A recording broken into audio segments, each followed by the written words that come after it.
वन्द्यां श्रीगुरुरा श्रीयुता पदकारा श्रीगुरुना वैष्णवांश्च श्रीरूपसाग्रजाता सहगणो रघुनाथान्वितं सजीवम् साद्वैतं सावधूतं परिजनसहितं श्रीकृष्ण चैतन्य देवं श्री राधा कृष्ण पादन सहगण ललिता श्री विशाखा सखींतांश्च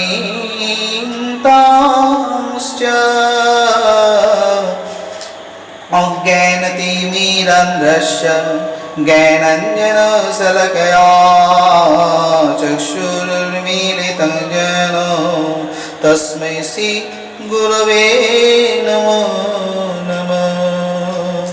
आनंद नीलमय विग्रह हेमावदिव्य छवि सुंदराय कृष्ण प्रेम रस प्रदायिनी श्री चैतन्य चंद्राय नमो नमो। नमो नलिनी नेत्राय वेणुर्वर्ध विनोदिने राधाधरो सुधापाने शलिनी वनमालिनी राधा रसिश्वरीं रम्यं गोविन्दं मोहिनीं परां विश्वभानुं सुतं देवी नमामि हरिप्रियां। वृन्दावै तुलसीदेवा वै प्रिया वै केशवश्च कृष्ण भक्ति पदे देवी सत्यवत्यै नमो नमः। वाञ्छाकल्पतरुभ्यश्च कृपा सिन्धुभ्येव च पतितानां पावनेभ्यो वैष्णवेभ्यो नमो नमः। हरे कृष्ण कृष्ण कृष्ण हरे हरे हरे राम राम राम हरे हरे। नमस्कार सकल भक्त श्रोता बंधुदेरके आमार प्रणाम रइल। आपनारा परस्पर भागवत कथा श्रवण करें बा करছেন, সেক্ষেত্রে আপনাদেরকে অনন্ত ধন্যবাদ। বিশেষত ভগবত কৃষ্ণ তত্ত্ব কথা পর্ব 26 আমি আপনাদের কাছে নিয়ে এলাম। পূর্বে আপনারা নিশ্চিত 25টি পর্ব আস্বাদন করেছেন, যেখানে আমার পরমেশ্বর ভগবান শ্রীকৃষ্ণের কৃপা এবং শ্রীকৃষ্ণের সকল ভক্তদের উপরে মহিমা প্রদর্শন করানো গুণাবলীগুলো রয়েছে। স্বয়ং ভগবান শ্রীকৃষ্ণ যে সকল লীলা করেছেন সেই লীলাগুলো প্রত্যেকটি পরস্পর করে আমি সাজিয়ে আপনাদের কাছে দিয়েছি। এক কথায় বলতে পারেন পাই টু পাই আপনাদের পাওনা আমি বুঝিয়ে দিয়েছি, চেষ্টা করেছি প্রয়াস মাত্র। আমি একজন ক্ষুদ্র সাধারণ মানব মাত্র, যদিও আপনাদের ভালোবাসাকে এবং আমার শ্রী গুরুদেবের আশীর্বাদ, গুরুবর্গের কৃপা এবং ভাগবতের অধিকতম আশীর্বাদ মস্তকে শিরোধার্য রেখে আমি প্রত্যেকটি পর্বের কথা আপনাদেরকে বলি, প্রত্যেকটি পর্বে আস্বাদন করাই দশম স্কন্ধের ভাগবতের পূর্ণাঙ্গ তথ্যগুলো। সেখানে আপনারা ইতিপূর্বে শুনেছেন বহুলাস্য শ্রুতদেবের ঘরে পরমেশ্বর ভগবান নিজে গিয়েছিলেন, বহুলাস্য রাজা এবং শ্রুতদেব ব্রাহ্মণের ঘরে। আর বেদসমূহের কিছু ছোটখাটো তথ্য শুনেছেন আপনারা। আজ আপনাদের কাছে আমি পরমেশ্বর ভগবান শ্রীকৃষ্ণের শ্রেষ্ঠ তার লীলা সম্বন্ধে একটু আলোচনা করব। দেখুন, ভগবান সদাই দয়াময়, তাকে না আমরা বুঝতে চেষ্টা করি, এক কথায় তার জন্য হয়তো খুঁজিও নি। আর এই না খোঁজাটাই আমাদের পাওনা থেকে বঞ্চিত করেছে। মায়াবাদী সংসারে আমাদের বারবার পরিবর্তন করেছে। আমাদের রূপ, আমাদের ভাব, আমাদের জীবনে দরিদ্র, দুঃখ, দৈন্যতা, এগুলো সবই পরস্পর লাভ হয়েছে। একাধারে পরমেশ্বর ভগবান শ্রীকৃষ্ণের উপরে আমাদের প্রীতি স্থির নয়, আর এই প্রীতি স্থির না হওয়ার দরুন আমরা তাকে নিজের করে নিতে পারছি না। সেক্ষেত্রে মহাজনীদের সঙ্গ, মহাজনীদের মহৎ বুদ্ধি, বৈরাগ্য, জ্ঞান আমাদেরকে আশ্রয় করতে হবে। সেটি পূর্বে 25তম কৃষ্ণ তত্ত্ব পর্বে আপনাদেরকে পরমেশ্বর ভগবান মাধ্যমে এই কথা শোনানো হয়েছে। এখন সেই পরমেশ্বর ভগবান শ্রীকৃষ্ণ সমস্ত সমাজকে সত্য এবং নীতি, ধর্ম এবং সার্থকতা, প্রীতিযুক্ত হওয়ার কথা বলেছেন। যদিও একসময় রাজা পরীক্ষিত, এই 7 দিনে মৃত্যু হবে এমন ব্যক্তি রাজা পরীক্ষিতের অভিলাষ জন্মাল। তিনি বললেন, বিশেষত কিভাবে ভক্তিপথে ভেদাভেদ হয়। তখন পরীক্ষিত জিজ্ঞাসা করলেন, আসলে গুরুদেব, মানে সুখদেব গোস্বামীকে বলছেন যে গুরুদেব, এই যে বিষ্ণু ভক্ত, শিব ভক্ত, ব্রহ্মার ভক্ত, অন্য অন্য দেবতার ভক্তেরা মধ্যে একটা বিশেষ তফাৎ রয়েছে। তার মধ্যে বিশেষভাবে অনুভব করলে দেখা যায় যে কৃষ্ণ ভক্তেরা চিরতরে দুঃখী, দরিদ্র, দুর্দশা এবং অভাবযুক্ত হয়। ধন সম্পদের একটা বিরাট বড় অভাব থাকে তাদের জীবনে। যদিও এক্ষেত্রে শিব ভক্ত বা ব্রহ্মার ভক্তরা এতটা নয়, বা দেবতাদের ভক্তরা এতটা অভাব কখনোই পায় না। তারা বরঞ্চ অতি অল্প সাধনাতেই খুব তাড়াতাড়ি একটা বিরাট প্রতিফলন স্বরূপ সফলতার সিঁড়ি ওরা অতিক্রম করে। কিন্তু এক্ষেত্রে কৃষ্ণ ভক্তদের এই অবস্থা কেন, যদি একটু আলোকপাত করেন। তখন ছিল সুখদেব গোস্বামী আলোকপাতের উদ্দেশ্যে তিনি বলেছিলেন যে ঐশ্বর্য এমন একটা অবস্থা যেটা সকলের মধ্যে থাকতে পারে বটে, কিন্তু সেটা অনেক সময় ভক্তিপথকে নষ্ট করে। তো যাই হোক, স্বয়ং ঐশ্বর্যপূর্ণ পরমেশ্বর ভগবানের ভক্তরা যে সদা দুঃখই ভোগ করবে, এ কথা একাধারে সত্য নয়। যদি তাই হয়, তাহলে কেন প্রহ্লাদ তার জীবনে 36,000 বছর সুখ পেয়েছিলেন, রাজত্ব করেছিলেন? ধ্রুবও ঠিক সেই একই পদ্ধতিতে রাজত্ব করেছেন। বলি রাজা, তিনিও একই পদ্ধতিতে রাজত্ব করেছেন, সুখ পেয়েছেন।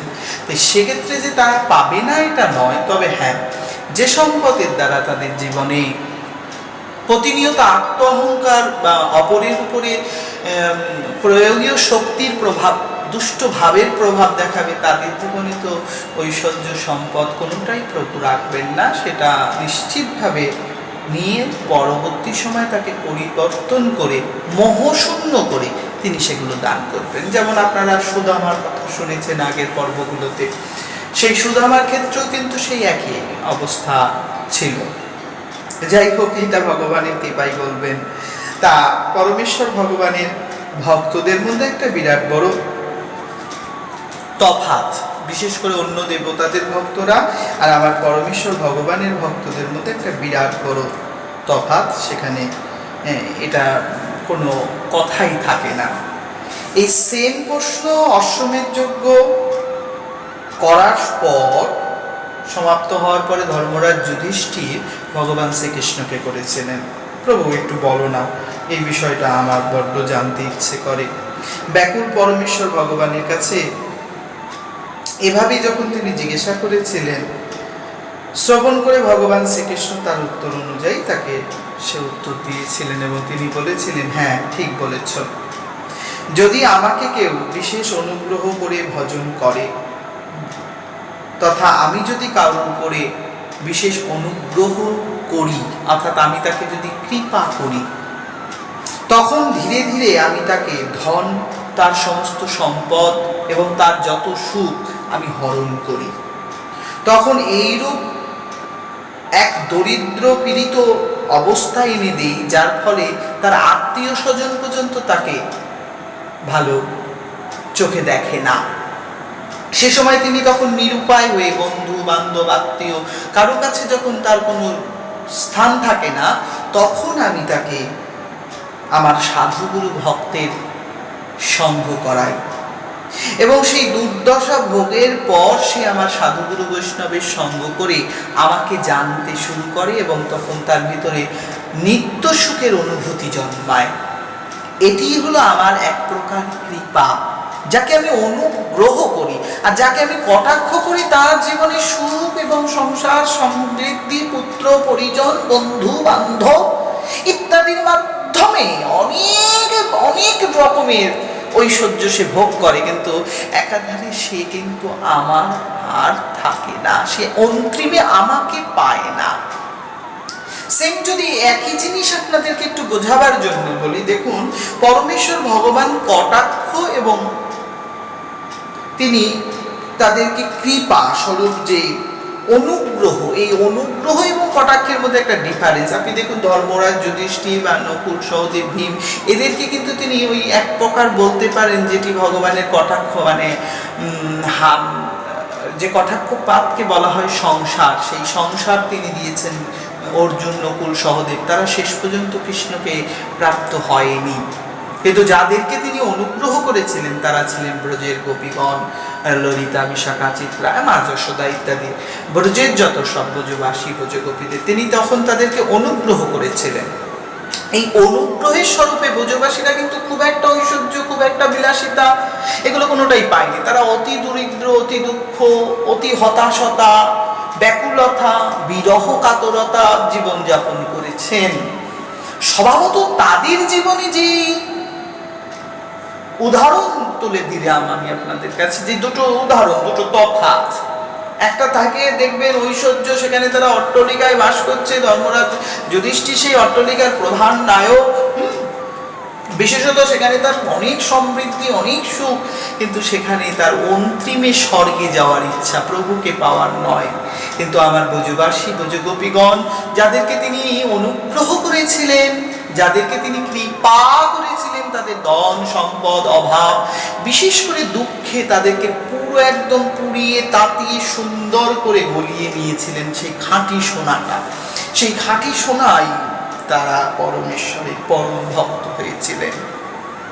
একাধারে পরিষ্কার এখানে এই জিনিসটা পরিষ্কার হয়ে যায়, যেটাকে আপনি নোট করে নিতেই পারেন, যে কৃষ্ণের সাথে দুই রকম প্রেম হয়, একটা হয় স্বার্থের প্রেম আর একটা হয় নিঃস্বার্থের প্রেম।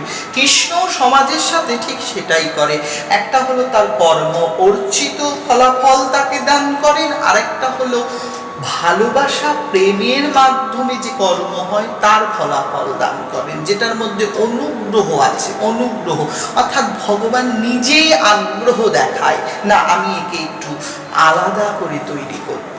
আর একটা হচ্ছে ভগবানের কাছে যাবেন, বলবেন, তারপরে ভগবান দেবে, সেটা হলো ওই কটাক্ষের পরিদৃষ্টিতে। ইচ্ছে নেই, ঠিক আছে নিয়ে যাও। কিন্তু আমার প্রভু যাদের উপরে অনুগ্রহ করেন তাদেরই ধন সম্পদ, বাড়ি গাড়ি, আত্মীয় স্বজন, বন্ধু বান্ধব, পরিবার কেড়ে নেয়। স্বভাবত তিনি তাদের সব থেকে আলাদা করে নিয়ে একেবারে একটা শুদ্ধ নির্ভয় স্থানে নিয়ে যায়, যেখানে গেলে পরে তার কেবলমাত্র আত্মবুদ্ধি চেতনায় জাগবে, আমার তুমি ছাড়া আর কেহ নাই, কেবলই আছো তুমি আমার মনে। শয়নে স্বপনে দেখিয়া তোমারে ভাবি মনে মনে, তুমি বিনাই আমি কোথায় যাব রে, কেবলই আছো তুমি আমার মনে। আমি মানবে দেউলিয়া হব,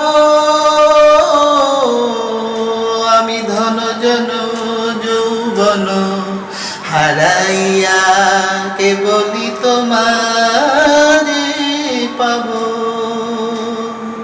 আমি রন্ধে রন্ধে পাব তোমার চরণ পুরো ছন্দ।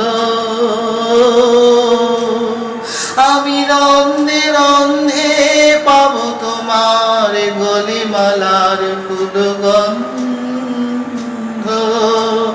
আমি দেখিব বুঝিব ধরিব চরণ পাইব কেবলি আনন্দ। তুমি আছো আমার মনে, আমি ভাবি শয়ন স্বপনে কেবলি তুমি আছো আমার মনে। নয়ন জাগিয়া দেখি কেবল তোমার বন রূপখানি। আমার শয়নে যখন যাই তখন দেখি তুমি আছো মোর পাশাপাশি। তাই শিরে রাখি আচরণ দিয়েছো দর্শন। তুমি তুমি আছো মনে প্রাণে ও মদন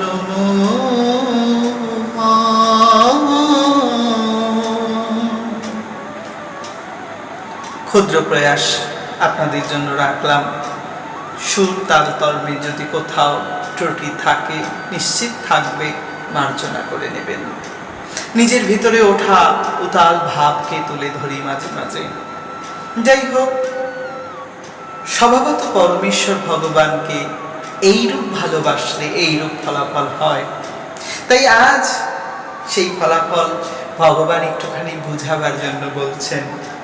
তাই আমি আমার ভক্তদেরকে সবসময় উপার্জনের পথের থেকে সরিয়ে আনি, অর্থ মোহ লোভ কামনা থেকে আমি যতটা পারি সরিয়ে আনি। এবং আমি আমার ভক্তকে সবসময় দেখভাল করি, অনুগ্রহ করে আমি যার কাছে যাই। আপনি দেখবেন যখন কোনো স্টেশনে যাবেন তখন যাত্রীগণকে বলা হয় অনুগ্রহ করে শুনবেন, অনুগ্রহ করে, অর্থাৎ শুধু শুনবেন না, দয়া করে শুনবেন বলছে না, অনুগ্রহ করে শুনবেন, অর্থাৎ আপনি অনুগ্রহ করে শুনবেন। এখানেও ঠিক ভগবান অনুগ্রহ করে কৃপা করে।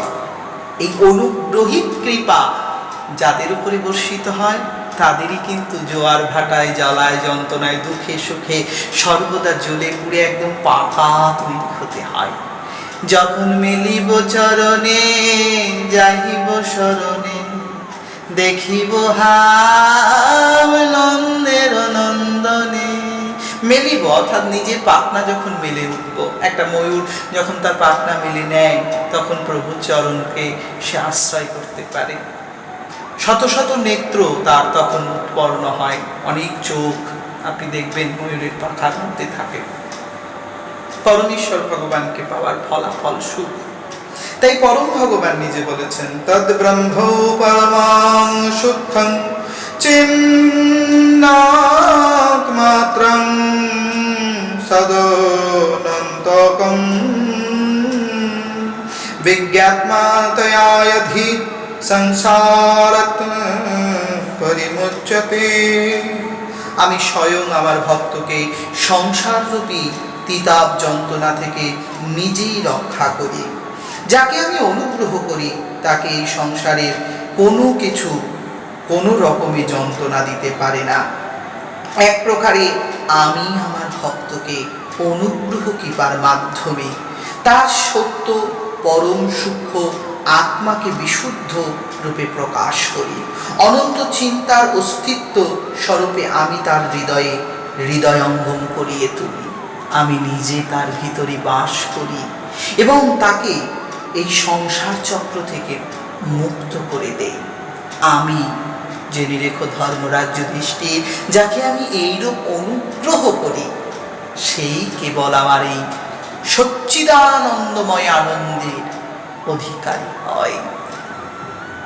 তারপরে পরমেশ্বর বললেন, দেখো বিশেষত অন্য অন্য দেবতারা অল্পতে সন্তুষ্ট হয় এবং সেই সমস্ত দেবতাদের পুজো করতে খুব সহজ পদ্ধতি, সেখানে খুব তাড়াতাড়ি রাজকীয় ঐশ্বর্য লাভ করা যেতে পারে।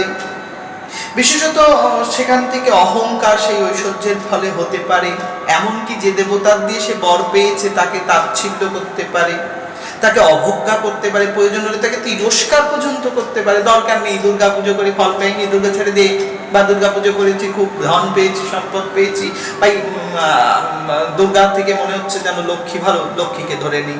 একটার পর একটা পরিবর্তন করে, স্থির হয় না মন, কারণ সেখানে কেবল স্বার্থটা কাজ করে এবং একসময় অহংকার করে, আমি 100 বার দুর্গা পুজো করেছি, আমার মতন কি আছে, এই আমিত্ব বোধ উৎপন্ন হতে থাকে। সেক্ষেত্রে এরকম ফলাফল বিপজ্জনক হয়, জেনে রেখো ধর্মরাজ যুধিষ্ঠির। একসময় শ্রী ব্রহ্মা, শ্রী বিষ্ণু এবং দেবাদিদেব মহাদেবের অনেক ভক্তরা একসাথে বাস করে। স্বভাবত পরমেশ্বর ভগবানের সেই 3 শ্রেণীর ভক্তরাই সেখানে ছিলেন। তারা সকলে মিলে নদীর পাড়ে বসে বিভিন্ন আনন্দ অনুভব করছেন, বিভিন্ন যজ্ঞ অনুষ্ঠান করছেন। আর এই অনুষ্ঠানের মধ্যেই তাদের মধ্যে একটা তর্ক বিতর্ক আসলো, কারণ তারা তখন বলছে যে ভগবান 3 জনের মধ্যে কে শ্রেষ্ঠ, ব্রহ্মা শ্রেষ্ঠ, বিষ্ণু শ্রেষ্ঠ না শিব শ্রেষ্ঠ। তখন সেই ঐতিহাসিক অবস্থা উৎপন্ন হলে কৈলাসের কিছুটা নিচে তারা এই সমস্যা নিজেদের মধ্যে তৈরি করেছে, একটা বিবাদ তৈরি করেছে এবং সেই বিবাদের উত্তর প্রত্যুত্তর শুরু হয়েছে। সেই সময় তারা এমন ঝগড়া শুরু করেছে, সেটা মোটেই ভালো লক্ষণ নয়। তখন সেখানে ভৃগুমুনি, ব্রহ্মার পুত্র ভৃগুমুনি সেখানে থেকে যাচ্ছিলেন। স্বভাবত ভৃগুমুনি তাদেরকে দেখে বললেন, কি ব্যাপার, আপনারা এরকম বাগদ্বন্দ্ব করছেন কেন, কি বিষয়, কি হলো? বলছে, দেখুন প্রভু, আমাদের 3টি সম্প্রদায় মনোভাব উদয় হয়েছে, আমরা বিষ্ণু ভক্ত ও শিব ভক্ত, ইনি ব্রহ্মা ভক্ত। তথাপিও এদের মধ্যে কে শ্রেষ্ঠ এ বিষয়ে আমরা খুব একটা জানি না। তাই আমরা বলছি, আমি বলছি আমার বিষ্ণু শ্রেষ্ঠ, ও বলছে আমার শিব শ্রেষ্ঠ, কিন্তু আসলে তো ব্যাপারটা এরকম নয়। এদের মধ্যে শ্রেষ্ঠ কে, এই বিষয়টা একটু জানতে হবে প্রভু। তখন তিনি সেই বিষয় নিয়ে আলোচনা করেন এবং সেখানে শ্রেষ্ঠত্বের একটা প্রমাণ পাওয়া যায়, যেখানে ভগবান শ্রেষ্ঠ সে কথাটা জানা যায়। এবং তার পরবর্তী একটা সময় শ্রেষ্ঠত্ব হিসেবে পরমেশ্বর ভগবান শ্রী বিষ্ণু হয়েছিলেন সেই সময়। এর পরবর্তী এক সময় কৈলাস পর্বতের নিচে একটি ভক্ত যিনি সাধনা করছেন, যার নাম বৃকাসুর। বৃকাসুর স্বভাবত শকুনির পুত্র। এই শকুনি কিন্তু ওই শকুনি না, ইনি হলো অন্য শকুনি, তার পুত্র। তিনি একটা অসুরের পুত্র।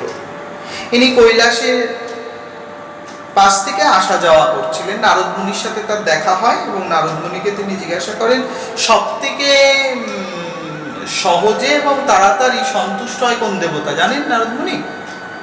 তখন নারদ মুনি বলে দেয় যে, দেখো, সব থেকে সন্তুষ্ট তো আশুতোষ, অল্প একটু জল, অল্প একটু ভক্তি বা একটু তুলসী পাতা দিলেই, বেল পাতা দিলেই তিনি সন্তুষ্ট হয়। তিনি মাফ করবেন, তুলসী পাতা বলে ফেলেছি। সেক্ষেত্রে তিনি তখন ওই কথা বললে পরে তখন বলছে, তাহলে তার সাধনাই করবো? বলে, হ্যাঁ, করতে পারো।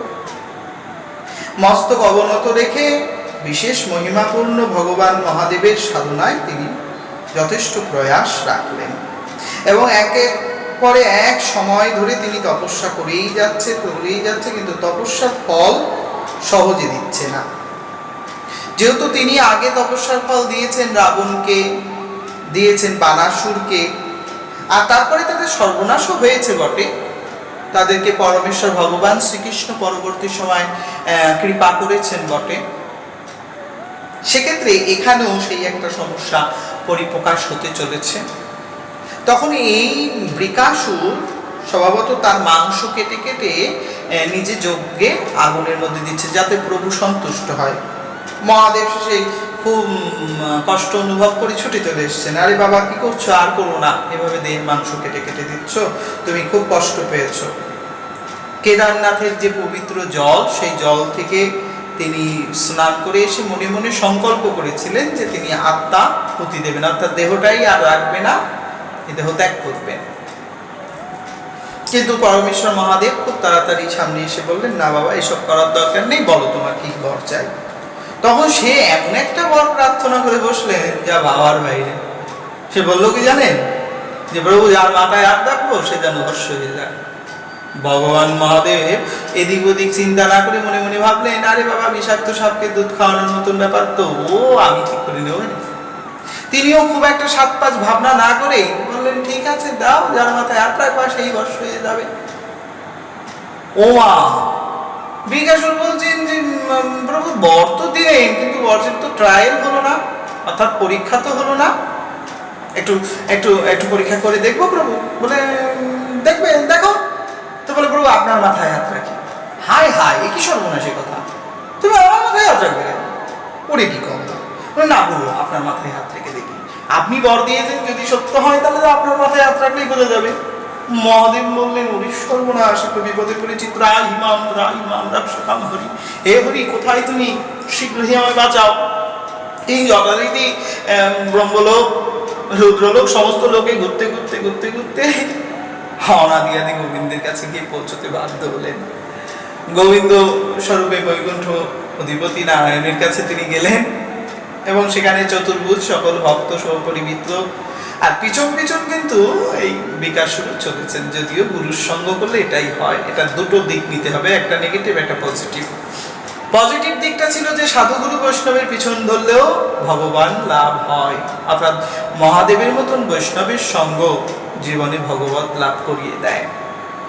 সাধুগুরু বৈষ্ণবের পিছনে যদি কোনো স্বার্থেও দৌড়ায় তাহলেও তারা আপনাকে গোবিন্দের কাছেই নিয়ে যাবে।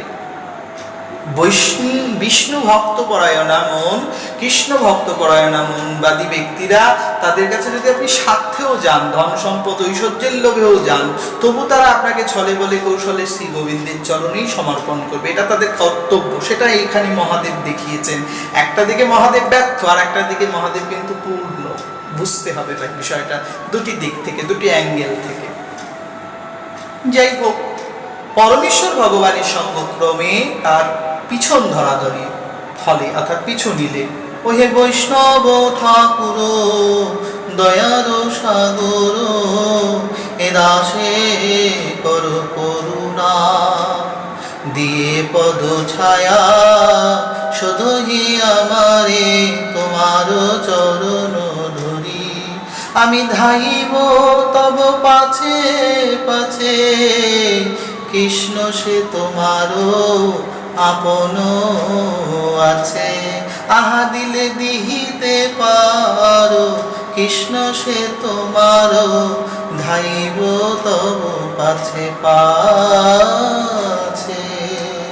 কৃষ্ণ সেই সম্পদ সাধুগুরু বৈষ্ণবের, তাই এই যে পিছন পিছন ধাবিত হওয়া, এবং সেই ধাবিত হওয়া ভাব, সেই ধাবিত ভাবের পরিণতিতে বৈকুণ্ঠ অধিপতি ভগবানের কাছে মহাদেব কি বলছে, প্রভু রক্ষা করুন, আমি বড় বিপদে পড়েছি। মহাদেবকে প্রভু বললেন, আপনি একটু বিশ্রাম নিয়ে নিন, স্বস্তি নিন, অনেক দৌড়েছেন মনে হচ্ছে।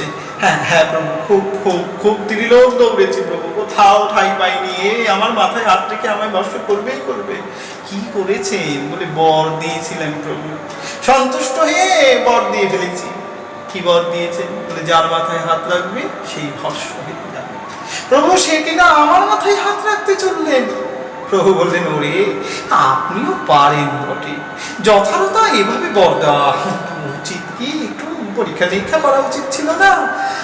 আগে প্রভু বুঝিনি যে সজল মন ভেবেছি তাড়াতাড়ি ভজনে বসবো, ওকে বিদেয় করেই যাব, কিন্তু কি দুঃখের বিষয় প্রভু, ভজন টজন সব ডগে উঠিয়ে দিয়েছে। প্রভু বললেন, এই অযাচিত কৃপা করার আর দরকার নাই, বুঝে শুনে কৃপা করবেন।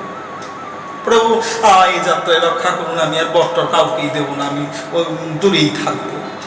প্রভু বললেন, ঠিক আছে দাঁড়াও আমি দেখি। বৈকুণ্ঠের একেবারে শেষ সিঁড়িতে বসে আছে, মানে দাঁড়িয়ে দৌড়চ্ছেন, খুঁজছেন, দেখতে পাচ্ছে না, বৈকুণ্ঠ সহজে সবার চোখে পড়ে না, সেটা একটা ধোঁয়াশা, এবং ধোঁয়াশা দেখতে পাচ্ছেন, তখন খুঁজছে, কোথায় গেলে ও ত্রিপুরাপতি মহাদেব, আমার পরীক্ষা করবো, তুমি কোথায় গেলে? বেশ ক্রুদ্ধ, রেগে হাঁপাচ্ছে, বিশাল দৌড়েছে তো, অনেক সময় তো সাধুগুরু বৈষ্ণবের পিছনে দৌড়ানো মানে অনেক টাইম, হ্যাঁ। আর সেইভাবেই দৌড়তে দৌড়তে দৌড়তে দৌড়তে অনেক কিছু ক্ষয় করে বিকাশুর এখন পূর্ণ আত্মা হয়েছে। তিনি কিন্তু পরমেশ্বর ভগবান শ্রীকৃষ্ণের কৃপাকে তথা বিষ্ণু কৃপাকে লাভ করতে চলেছে। দেখুন বৈষ্ণব সঙ্গের পরিণামটা দেখুন, একাধারে দেখুন বৈষ্ণব কৃপা কি পরিমাণ হয়, বৈষ্ণবের সঙ্গ করলে কি হতে পারে। সেই শুদ্ধ চেতনময় বৈষ্ণবের কৃপায় ভগবান নারায়ণ মুহূর্তের মধ্যে একটি ব্রহ্মচারী বালকের বেশ ধারণ করলেন, এবং সেই ব্রহ্মচারী বালকের বেশ ধারণ করে অপূর্ব সুন্দর মধুর কণ্ঠে তিনি এক কুমণ্ডল জল হাতে নিয়ে আর এক হাতে একটি কুশবস্ত্র নিয়ে গেরুয়া বস্ত্র ধারণ করে, অরুণ বস্ত্র ধারণ করে এসেছেন। সামনে এসে বলছে, বলো বাবা, তুমি তো মনে হচ্ছে খুব কষ্ট পেয়েছো, তুমি দৌড়েছো বাবা, একটু স্বস্তি নাও, এখানে একটু বসো বাবা, বিশ্রাম নাও। না না, আমি ওই মহাদেবকে খুঁজছি। আচ্ছা ঠিক আছে, যাকে খুঁজছো পাবে তুমি, বসো বাবা, বসো বসো, আমার সামনে বসো। ও বাবা, তোমার এত মধুর কণ্ঠ, আমি শুনে তো খুব আনন্দ পাচ্ছি, মনে মনে ভাবছেন সেই বিকাশ, বুঝলেন? প্রভুর এত মিষ্টি ভাষা, এত মিষ্টি কথা, কত জন্মের সুকৃতির ফল, সে যেন এক জন্মেই পাচ্ছেন, কারণ বৈষ্ণবের শরণাগত হয়েছেন, অন্যথা নয়। তাই আজ যখন বিকাশুর প্রভু মুখে বলছেন বসো, তখন তিনি বসতে বাধ্য। বললেন বসছি, বলছে তুমি একটু জল খাও, অমৃত তুল্য প্রভু হাতের জল কুমণ্ডল থেকে পড়ছে, সেটি খাবে, অনুরোধ করছে প্রভু, এই যে অনুরোধ করছেন জল খাও। তিনি বললেন দেবেন দিন, বড্ড তৃষ্ণা পেয়েছে বটে।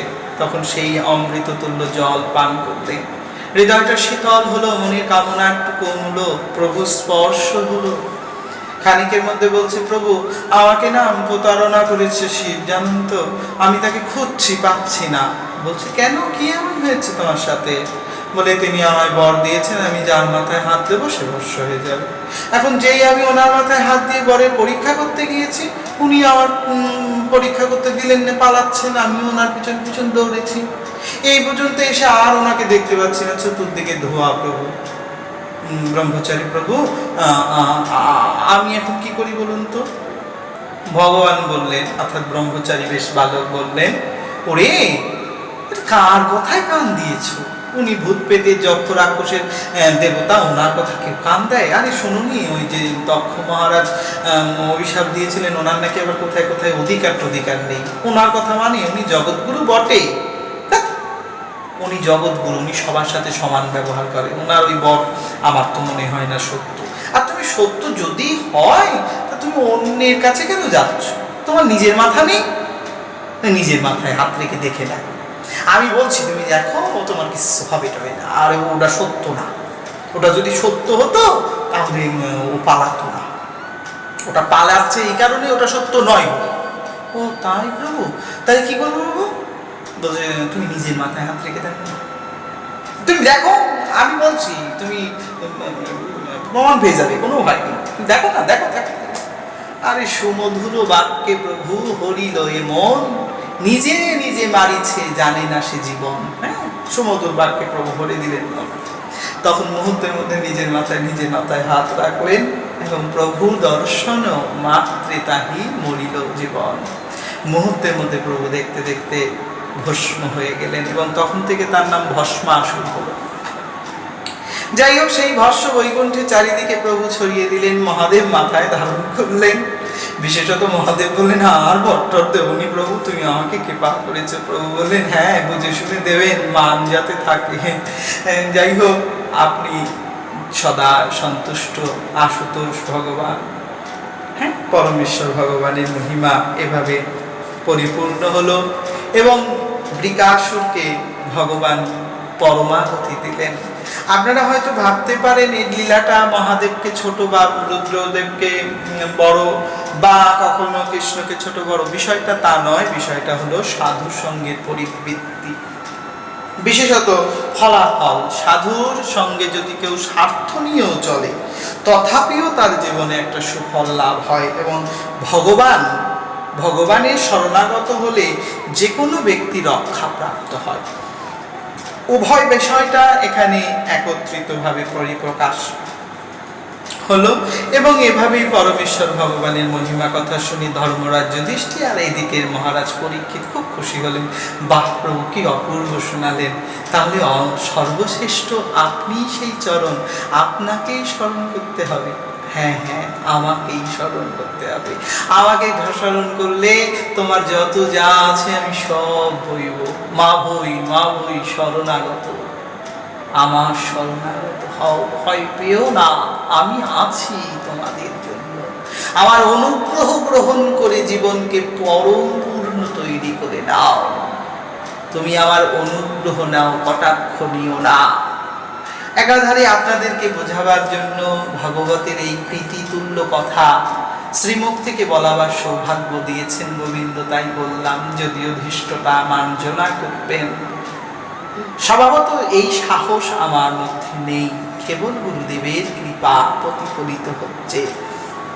যাই হোক, এরপরে একদিন পরমেশ্বর ভগবান শ্রীকৃষ্ণের কৃপায় এই শ্রেষ্ঠত্বের প্রমাণ করতে গিয়ে ব্রহ্মা শ্রেষ্ঠ না বিষ্ণু শ্রেষ্ঠ, মহাদেব শ্রেষ্ঠ না, এই যে একটা ঘটনাক্রম চলে না, মানে আমি একটু আগে বলছিলাম আপনাদেরকে, ওই শ্রেষ্ঠত্বের একটা ঝগড়াঝাটি চলেছিল।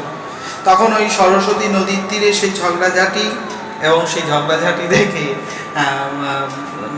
ভিগু কথা দিয়েছিলেন যে আমি বিষয়টা দেখে আনবো, আপনাকে বলে দেবো কে শ্রেষ্ঠ।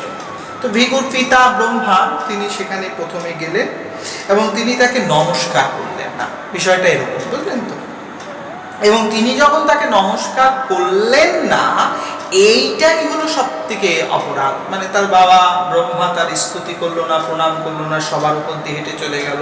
ব্রহ্মা তো রেগে মেগে গিয়ে মুহূর্তের মধ্যে তাকে হত্যা করবেন বলে আগাচ্ছেন। সাবিত্রী মা চরণ ধরে বললেন, প্রভু আপনি এরকমটা করবেন না, কারণ ইনি আপনাকে পরীক্ষা করছে। তখন ব্রহ্মা বুঝলেন, ও আচ্ছা তাই, কিন্তু পরীক্ষায় অলরেডি ব্রহ্মা ফেল করে গেছে। এরপরে মহাদেবের কাছে গেলেন, মহাদেবের কৈলাস পর্বত। মহাদেব তো দেখেই আলিঙ্গন করবে বলে ছুটে এসেছে। আরে আরে আমার ভাই, তো সম্পর্কে ভাই হয়, ব্রহ্মারই পুত্র, এরা দুজনই ব্রহ্মা থেকেই এসেছে যেহেতু, তাই সম্পর্কে ভাই। সহোদর সমতুল্য এসে আলিঙ্গন করবে, তখন ব্রহ্মা পুত্র ভিগু বলছে, না দূরে থাকো, দূরে থাকো, তোমার গায়ে গন্ধ, ওই কৃষক শ্মশানের ছাইটাই মাখো, ছি ছি ছি, তোমার গায়ে গন্ধ, ভান্দরটা খাও, গাঁজা ভাঙি গন্ধ, দূরে থাকো। এইভাবে যখন তাকে তিরস্কার করলেন, মহাদেব খুব রুষ্ট হয়ে গেলেন। মুহূর্তের মধ্যে 3 নয়ন খুলবেন আর কি। তখন ভবানী মা দুর্গা তাকে বললেন, প্রভু পরীক্ষার লীলা, খবরদার এসব করবেন না। অবশেষে সেখানেও দেখলেন যে এখানেও শ্রেষ্ঠত্ব নেই, যার মধ্যে দয়া নেই, ক্ষমা নেই, ভালোবাসা নেই, সে কেমন শ্রেষ্ঠ হয়? প্রভু হওয়া কি অত সোজা কথা? হতে গেলে আগে দিতে হয় পরিচয়, সে পরিচয়টাই তৈরি হয়নি এনাদের মধ্যে। বিনয়টা নেই, শতাতীত ভাব নেই। শতরজতম 3টি গুণের অধিক প্রভু সেই পরমেশ্বর ভগবানকে দেখবার জন্য তিনি চললেন বৈকুণ্ঠ লোকে। বৈকুণ্ঠে সুষমা দেবীর সেই লোক, সেখানে গিয়ে সর্বপ্রথমেই তিনি পরমেশ্বর ভগবান শ্রী বিষ্ণু নারায়ণকে দর্শন করলেন এবং শ্রী বিষ্ণু নারায়ণকে দেখলেন। আর দেখার পূর্বেই ভগবান নারায়ণ কি করলেন, আগে চরণের কাছে লক্ষ্মী বসে চরণ সেবা করছিল। কিন্তু যখন কিনা ভিগুনি আসছেন, ভগবান দেখুন কতটা রেসপেক্ট দেয় সাধুগুরু বৈষ্ণবকে। ভগবান নিজে কখনো সেবা নেয় না সাধুগুরু বৈষ্ণব সামনে থাকলে। তাই সাধুগুরু বৈষ্ণবের মান্যতা কেমন ভাবে দিয়েছে দেখুন, এখানে শিক্ষা শেখার কি আছে। তখন ভগবান লক্ষ্মীকে বললেন, হ্যাঁ গো, তুমি আমার মাথার কাছে এসো, তোমার কোলে আমার মাথাটা রাখি। হ্যাঁ, আমি ওইভাবে চরণ সেবার দরকার নেই।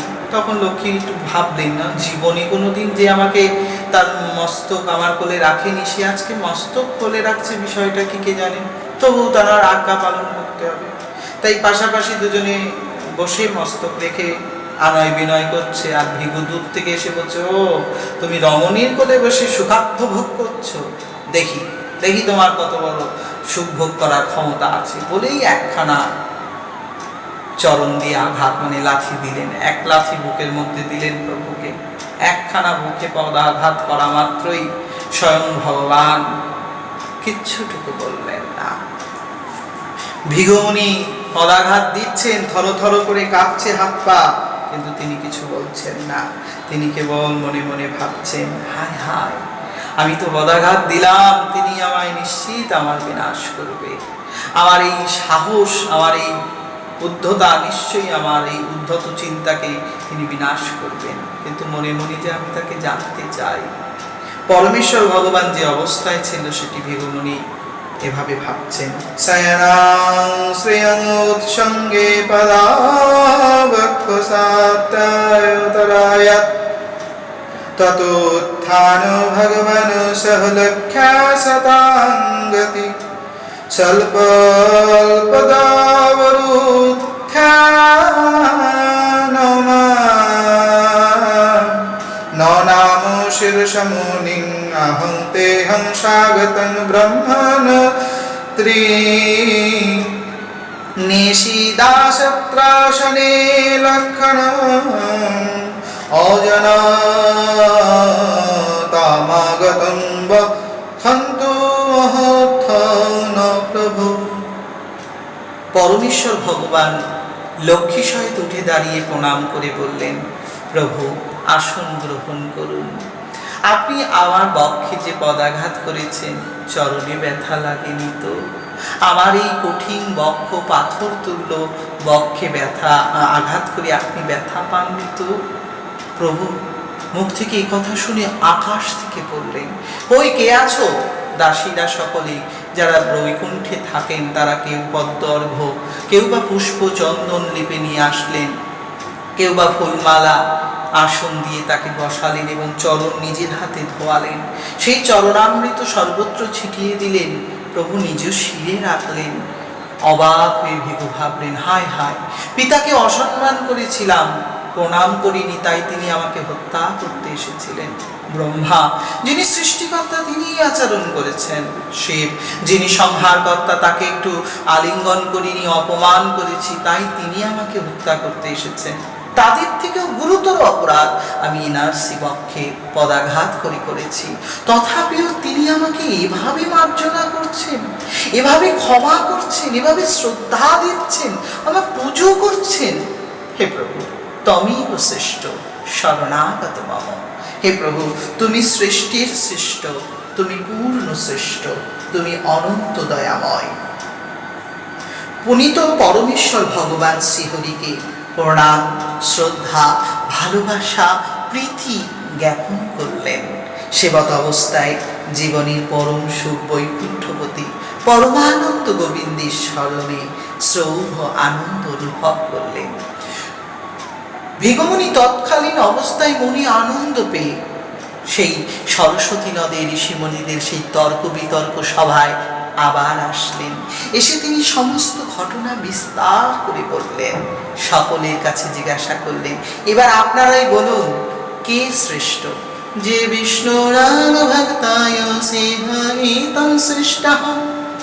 সবাই মিলে বললেন যে বিষ্ণুই সর্বশ্রেষ্ঠ, আর বিষ্ণু ভক্ত পরম উত্তম ভক্ত। তথাপিও ব্রহ্মা বা বিষ্ণু মহাদেব,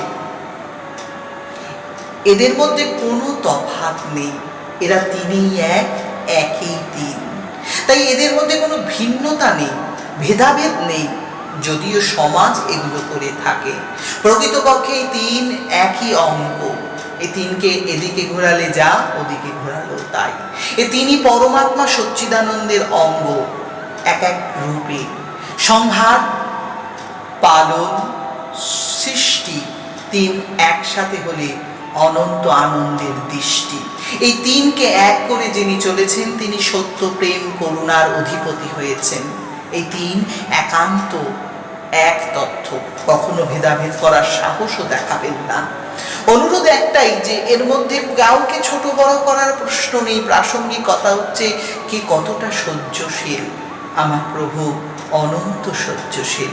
কারণ তিনি কারো ভজনা করেন না, তিনি ভক্তের শরণাগত, ভক্তের অধীনস্থ। ভক্তকে তিনি প্রাধান্য দেয়, সমাজকে তিনি প্রাধান্য দেয়, প্রকৃতিকে তিনি প্রাধান্য দেয়, নীতিকে তিনি প্রাধান্য দেয়, সমাজের প্রতিবদ্ধতাকে তিনি প্রাধান্য দেন না। কারণ প্রতিবদ্ধতা তার কাছে প্রয়োজন নয়, তার কাছে প্রয়োজন পরিপ্রকাশ। সমাজ যত উন্নত হবে, রীতি প্রকৃতি নিয়ম ভক্ত এবং দেবতা ঋষি মুনি এরা যতটা উন্নত হবে ততই ভালো হবে। আর এদের উন্নত করতে গেলে শাসন নয়, তোষণ নয়, এদেরকে পোষণ করতে হবে, পালন করতে হবে, এদের সঙ্গে সমান ব্যবহার রাখতে হবে, ক্ষমার দৃষ্টি রাখতে হবে। তবেই তো জীবনে সকল আনন্দ অনুভব করা সম্ভব হবে। জীবজগৎকে ভালোবাসতে হবে, সেই শিক্ষাই এখানে আপনারা পেলেন। এরপর পরমেশ্বর ভগবান শ্রীকৃষ্ণ পরম কৃপালু, দয়াময়, দয়াবন্ত, অনন্ত আনন্দের অধিপতি ভগবান, ধর্ম এবং শান্তি, ধৈর্য, বৈরাগ্য, জ্ঞান, অষ্টবিধ যোগ শক্তির অধিকর্তা পরমেশ্বরকে সবাই প্রণাম জানায়। একাধারে তিনিই হচ্ছেন অনন্ত সংসারের অধিপতি। তাকে ছাড়া আমরা আর কাকে আশ্রয় করতে পারি? এভাবেই লীলা সম্পূর্ণতা পেল। এই সময় পরমেশ্বর ভগবান শ্রীকৃষ্ণের আরেকটি লীলা উৎকর্ষ আসলো। ব্যাসদেব আদি সুখদেব গোস্বামী প্রমুখ সকল মুনি ঋষিরা ভগবানের অপূর্ব মহিমা কীর্তন করেছে, যা শোনা জীবনে পরম প্রাপ্তি, যা শোনা জীবনে পরম সৌভাগ্য। যে কান তার কথা শোনে না, যে হাত তার চরণে পুষ্প অর্পণ করে না, নমস্কার করে না, যে মুখ তার কথা বলে না, যে পা দিয়ে তার তীর্থে গমন করে না, নৃত্য করে না, যে মুখ অধরা গোবিন্দ চরণামৃত পান করে না, যে জিহ্বা প্রসাদ পায় না, তার নতুন দিন হতভাগ্য জীবন আর নেই বলে পরীক্ষিত মহারাজ বলেছিলেন। সেক্ষেত্রে পরমেশ্বর ভগবান শ্রীকৃষ্ণের পরম কৃপা এবং তার ওই কৃপার পরিপূর্ণতা সম্পূর্ণরূপে লাভ হয়েছে। আর এভাবেই পরমেশ্বর ভগবান পূর্ণ ব্রহ্ম। পরীক্ষিত মহারাজা জিজ্ঞাসা করেছিলেন, শুনেছি আমার দাদুশ্রী অর্থাৎ অর্জুন এবং কৃষ্ণ ভগবান ব্রাহ্মণ পুত্র কি একটা রক্ষা করেছিলেন, বিষয়টা যদি বলেন। বলে হ্যাঁ, একদা তোমার পিতা অর্জুন মহোদয় ভগবান কৃষ্ণের পুরী দ্বারকাতে বেশ কিছুকাল বাস করেছিলেন। একজন ব্রাহ্মণ তার জীবনের ভীষণ দুঃখের অবস্থা, যতবার সন্তান হয় ততবারই সন্তান সূতিকাগৃহী মারা যায়। তাই প্রথম যখন সন্তান ব্রাহ্মণের মারা যায়, প্রথম সন্তানটি নিয়ে এসে তিনি প্রথম বিলাপ করে যায় রাজার কাছে, রাজা উগ্রসেনের দরবারে। ভগবান শ্রীকৃষ্ণের সম্পর্কেও দাদু তার কাছে এসে এই বিষয় বলেন। রাজার পাপে প্রজার এই দুর্দশা, রাজা নিশ্চিত সততা মিথ্যা প্রবঞ্চনা করেছে, তাই আমার পুত্র মারা যাচ্ছে। ব্রাহ্মণের হাহাকার, তোমাদের মধ্যে কেউ কি নেই আমার সন্তানকে রক্ষা করা? শঙ্কর্ষণ, বলরাম, প্রদ্যুম্ন, অনিরুদ্র, এমনকি কৃষ্ণ ভগবান পর্যন্ত আমার এই সন্তানকে রক্ষা করতে পারে না। এভাবে 7-8 বার পর্যন্ত তারা এইভাবে বলে গেছেন। ব্রাহ্মণ প্রতিবারই তার একটা করে সন্তান হয়, প্রতিবারই এই কথা সে বলে যায়, মরে যায় সন্তানটা। এভাবে 9 বার অতিক্রম যখন হবে, 9 বারের সময় অর্জুনের সামনে এই কথাগুলি বলছেন। আর কত পাপ করবেন রাজা, আপনার পাপে আমার সন্তান একের পর এক সূতিকাগৃহে মারা যাচ্ছে, কেউ কি রক্ষা করার নেই? অর্জুনের তখন মর্মে লাগলো, আমার কৃষ্ণকে এইভাবে বলছেন। যদিও এই উদ্দেশ্য অর্জুন বুঝতে পারেননি, তাই অর্জুন তখন বললেন, হ্যাঁ হ্যাঁ নিশ্চিত এখানে তো বীর কেউ নেই, তাই বোধহয় এমন হচ্ছে। আমি তোমার পুত্রদেরকে রক্ষা করবো, কথা দিলাম, প্রতিশ্রুতি দিলাম। ব্রাহ্মণ বললেন, আরে আরে, তুমি তো অর্জুন মাত্র, পরম আনন্দময় সচ্চিদানন্দ ভগবান শ্রীকৃষ্ণ পর্যন্ত পারেনি, অনিরুদ্র, প্রদ্যুম্ন, শঙ্কর্ষণ, বল, গদ এরা পারেনি, আর তুমি পারবে? তোমার এই কথা আমার বিশ্বাস হচ্ছে না, বাস্তবিক এ কথা সত্য বলে মনেও হচ্ছে না, তোমার উপরে আমি আস্থা রাখতে পারছি না। অর্জুন তখন বললেন, মহাদেবকে সন্তুষ্ট করে পাশাপাশ নামক অস্ত্র আমি লাভ করেছি, আমাকে অবহেলা করবেন না, বরঞ্চ বিশ্বাস করুন। আমি কথা দিচ্ছি আপনার পুত্রকে ফিরিয়ে আনব এবং তাকে মরতে দেব না। যদি সে মারা যায় তাহলে আমি নিজে জ্বলন্ত অগ্নিতে আত্মহুতি দেহহুতি দেব। কথাটি শুনেই ব্রাহ্মণ বললেন, ঠিক আছে, দেখব কতদূর তোমার ক্ষমতা। পরবর্তী সময় যখন সন্তান পূর্ণ হয়েছে, দশম গর্ভ ব্রাহ্মণীর সন্তান হবে, তখন সতিকা গৃহে নিয়ে যাওয়ার জন্য অর্জুনকে আবেদন করলেন। ব্রাহ্মণদেব বলেন, চলুন, রক্ষা করবেন। এবার ব্রাহ্মণদেবের আগ্রহ শুনে তিনি সেখানে গমন করলেন এবং তিনি সেখানে গিয়ে স্বর যোজন করলেন, অর্থাৎ যেমন ভীষ্মে স্বরসজ্জা করেছিলেন তেমনি তিনি চারিদিকে সেই সূতিকা গৃহ অর্থাৎ আতুর ঘরের চারিটা দিক তিনি পূর্ণ তীর দিয়ে ছোট ছোট খাঁচায় রূপান্তরিত করেছিলেন।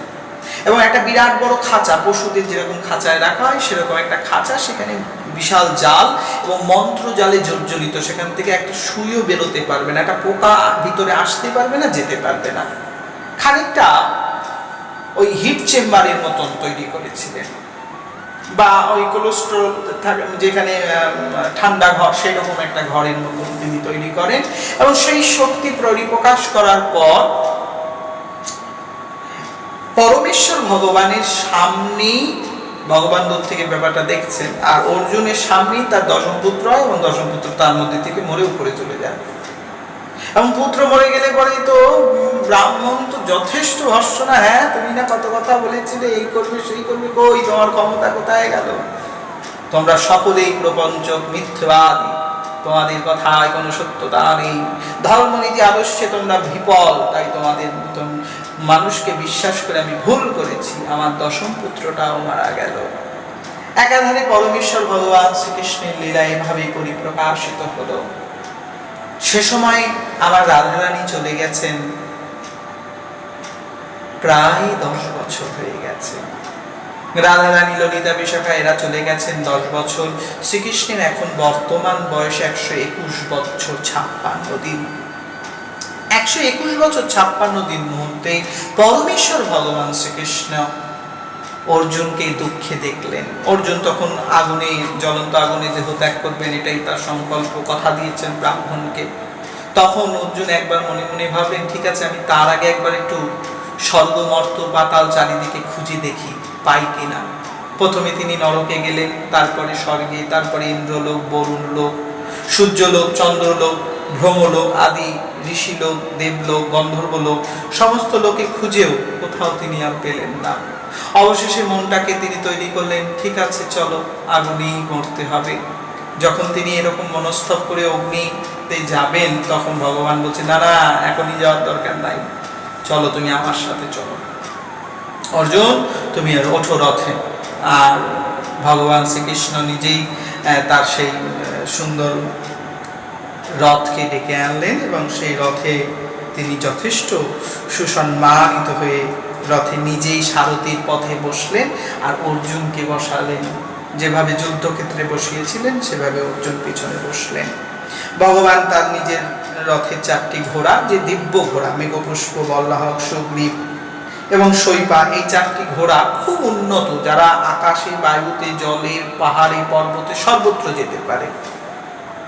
সেই সমস্ত ঘোড়াগুলোকে সংযোজন করে তিনি পরমেশ্বর ভগবান শ্রীকৃষ্ণ তিনি রথ চালনা করলেন এবং তিনি ধীরে ধীরে ধীরে ধীরে পৃথিবীর পশ্চিম দিকে চলতে থাকলেন। এবং এই পশ্চিম দিকের একেবারে শেষ হয়ে গিয়ে সমুদ্র, লোকালয় কোনো কিছু আর নেই, গভীর সমুদ্রে প্রবেশ করলেন। সমুদ্রে যখন গেলেন সেখানে বিরাট অন্ধকার, ভয়ঙ্কর অন্ধকার। সেই অন্ধকার আর ঘোড়াগুলো চলতে পারছে না, ঘোড়াগুলো পথ দেখছে না, তারা থেমে গেলেন। পরমেশ্বর ভগবান তখন সুদর্শন চক্রকে আহ্বান করলেন এবং ভগবানের সেই সুদর্শন চক্র সূর্যের আলোর থেকেও অধিক আলো সেখানে সৃষ্টি করলো, অন্ধকার দূর করলো। এবং সেই সময় সেই ঘোড়া এবং রথ রেখে পরমেশ্বর ভগবান অর্জুন এবং কৃষ্ণ দুজনে মিলে ওই চক্রের উপরে উঠে দাঁড়ালেন। চক্র সেই অন্ধকারকে ভেদ করে একটা গভীরতম জায়গায় গেলেন। জলের একেবারে যত গভীরে যাওয়া যায়, সমুদ্র গর্ভে সেই গভীরে প্রবেশ করে দেখতে পেলেন এক বিরাট বড় শ্বেত নাগ, সেখানে তার অনন্ত ফোনা এবং প্রত্যেক মুখ থেকে জ্বলন্ত অগ্নি বেরোচ্ছে। মাথায় বৈদুর্য মণির থেকেও উজ্জ্বল মণি রয়েছে, যার আলোতে সমস্ত অন্ধকার দূর হয়ে যাচ্ছে। এমনকি সুদর্শন চক্রের আলোটাও তখন খানিকটা কমা হয়ে যাচ্ছে, একটু ফ্যাকি হয়ে যাচ্ছে। পরমেশ্বর ভগবান শ্রীকৃষ্ণ সে সময় দেখতে পেলেন এবং অর্জুন ভালো করে ফলো করে দেখতে পাচ্ছেন, হায় হায়, এ কি, ওখানে দেখে আমার প্রভুর থেকেও কেউ একজন উত্তম বসে আছে। তখন সেখানে তিনি দেখেন অষ্টহাত, অর্থাৎ আটখানা হাত, অষ্টভুজ সেখানে পরমেশ্বর ভগবান স্বয়ং করে আছেন। অপূর্ব রূপ বা আদর্য, গায়ের বর্ণ নীল, গলায় বৈজয়ন্তী মালার থেকে উন্নত মালা, শতদল পদ্ম ধারণ করেছেন, মাথায় অপূর্ব মুকুট, ললাটে কস্তুরী তিলক এবং বৈজয়ন্তী আদি সমস্ত কিছুতে সুশোভিত সাজ, এবং তার প্রত্যেকটি হাতে প্রত্যেকটি অস্ত্র, গদা, চক্র, শঙ্খ, পদ্ম, ধনু, পাশ, কুমণ্ডল, বেদ এবং রীতি এই সমস্ত ধারণ করে প্রভু রয়েছেন। স্বভাবত চরণের দিকটা অপূর্ব নুপুর চরণী, কোমরের দেশে পীতাম্বর বস্ত্র, অপূর্ব মনোমোহিত সর্পটি সাদা, দুধের থেকেও সুন্দর, দুধের ফেনার থেকেও সুন্দর সাদা, এবং সেই শ্বেত সিংহাসনে যেন বসে আছেন শ্বেতাম্বর রূপে সেই প্রভু সাক্ষাৎ নীলাম্বর হরি। অপূর্ব বিকশিত দর্শন করে অর্জুন করজোড়ে প্রণাম করতে যাবেন, তখন দেখছেন কৃষ্ণ স্বয়ং প্রণাম করছে। এবং অর্জুন যখন এই অবস্থাটা দর্শন করছেন, তখন খুব অবস্থায় তিনি অবাক চিত্ত হয়ে তাকিয়ে দেখলেন, এ কি, স্বয়ং ভগবান প্রণাম করছে। তখন স্বভাবত পরমেশ্বর ভগবান মানব রূপে অভিনীত যেমন অভিনয় করে, সেরকম অভিনেতার স্বরূপ তিনিও অভিনয় করেছিলেন। স্বভাবত পরমেশ্বর ভগবান শ্রীকৃষ্ণ তাকে প্রণাম জানাচ্ছিলেন। প্রণাম জানাতে দেখে অর্জুনও সঙ্গে সঙ্গে ভগবান সংকার্ষণ শক্তি, স্বরুদ্ধ অনন্ত শক্তি, অনন্ত শক্তি স্বরুদ্ধ প্রুদ্ধ শক্তি, প্রুদ্ধ শক্তি স্বরুদ্ধ অনন্ত শক্তির ঈশ্বর ভগবানকে পরম আনন্দে প্রণাম করলেন। যদিও ভগবানের সৌন্দর্য সমর্ধিত চারটি শক্তি সেখানে বর্তমান ছিল। প্রথমটি ছিল কীর্তি, দ্বিতীয়টি ছিল যশ, কীর্তির স্বরূপ হলো যশ শক্তি, অজা কীর্তি, এবং সঙ্গে সঙ্গে ছিল সম্পূর্ণ তথ্যের পূর্ণ তথ্য শ্রী এবং পুষ্টি। অজা, কীর্তি, শ্রী, পুষ্টি এই চারটি শক্তি পরমেশ্বরের সে সময় ছিল, যেটি তিনি শ্রী বিষ্ণু, বিষ্ণু এবং মহাবিষ্ণু। আর এই মহাবিষ্ণুকেই দর্শন করে ভগবান বিষ্ণু অংশ শ্রীকৃষ্ণ প্রণাম করছেন। যদিও এখানে কেউ কম নয়, যদিও দুটো অংশ ভাগ করা, একটা হলো অর্ধেক আর একটাও অর্ধেক। দুটো অর্ধেক আলাদা, একসাথে যুক্ত হলে পরে মাইনাসে মাইনাসে প্লাস হবে। ঠিক প্লাস একটা সামনে আছে আর দুটো মাইনাস পাশাপাশি দাঁড়িয়ে আছে, একটা হলো অর্জুন আর একটা হলো কৃষ্ণ। ভগবান সংকার্ষণ শক্তি সাক্ষাৎ তিনি চারটি শক্তিকে অধীশ্বর হয়ে এখন বর্তমানে মহাবিষ্ণু। তিনি স্বভাবত পুষ্টির গুরুত্বপূর্ণ ভার বহন করে। পুষ্টি মানে হলো কি? পুষ্টি মানে হলো সম্পূর্ণ পোষণ শক্তি, কি করে পালন করতে হয় এই শক্তি তার মধ্যে। আর দ্বিতীয়টি হলো শ্রী, শ্রী হলো সৌন্দর্যের শক্তি, কত রকম করে সাজাতে হবে এই শক্তিও ভগবানের কাছে, বিশেষ করে মহাবিষ্ণুর কাছে আছে। আর তৃতীয় শক্তিটা হলো কীর্তি মানে যশ, বিভিন্ন রকমের অ্যাটিটিউড, বিভিন্ন রকমের প্রতিভা একসাথে রেখে যশবান্ত হওয়া, যশবান হওয়া। আর চতুর্থ শক্তিটি হচ্ছে মানে ওই চার হাতে চারটে যে শক্তি আলাদা, এক্সট্রা চারটে হাতে, সেই শক্তির 4 নম্বর শক্তিটি হলো অজা।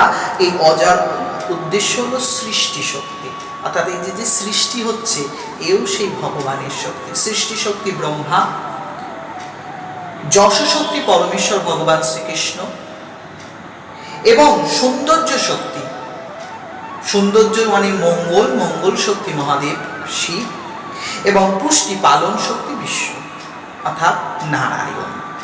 এভাবে ভাগ করা যেতে পারে। এই বিষয়গুলো এরকমই ছিল।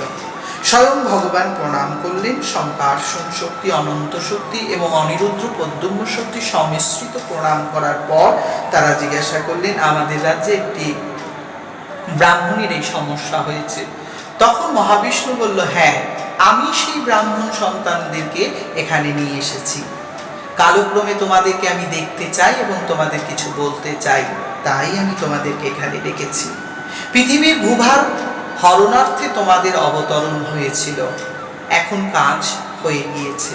পৃথিবীর ভূভার প্রায় শেষ, এবার তোমরা ফিরে এসো আমার কাছে। নরনারায়ণ রূপে তোমরাই আমার স্বরূপ।